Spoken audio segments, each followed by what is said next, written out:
Bonjour, I'm Jessica Sutton. I'm a recent law school graduate.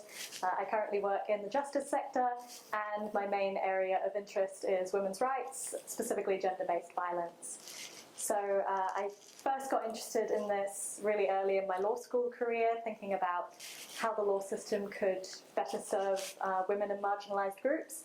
And that's carried through for me. It's been really the main core of all my research has been how we can help women who are experiencing sexual violence and intimate partner violence. That's been my core area. And as I went through, I applied for the Lab Citoyen program, which was women's rights, citizenship and equality.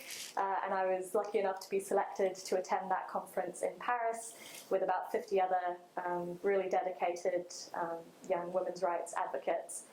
Out of that, out of meeting those wonderful people and hearing their stories, I decided to create my charitable trust, now called She's Right, which aims to share stories about women's rights challenges from all over the world for a New Zealand audience, because New Zealand really needs to come to terms with these issues and really centralise them in policy.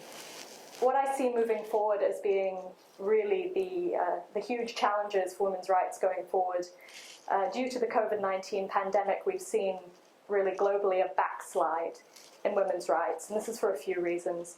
Firstly, because of lockdowns, unfortunately, women are experiencing greater rates of gender-based violence while they lose some of the help-seeking opportunities they had before lockdowns, and so we're seeing a huge spike in that.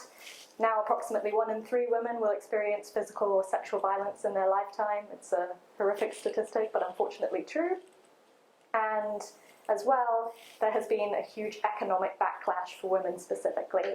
If we're thinking in New Zealand, about 90% of those who lost their jobs in the first quarter with the COVID-19 lockdown were women.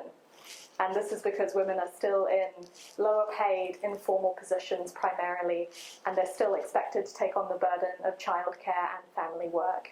And so it's so important to invest economically in women so that they have the economic freedom to thrive, and ultimately that helps to address the issue of violence as well.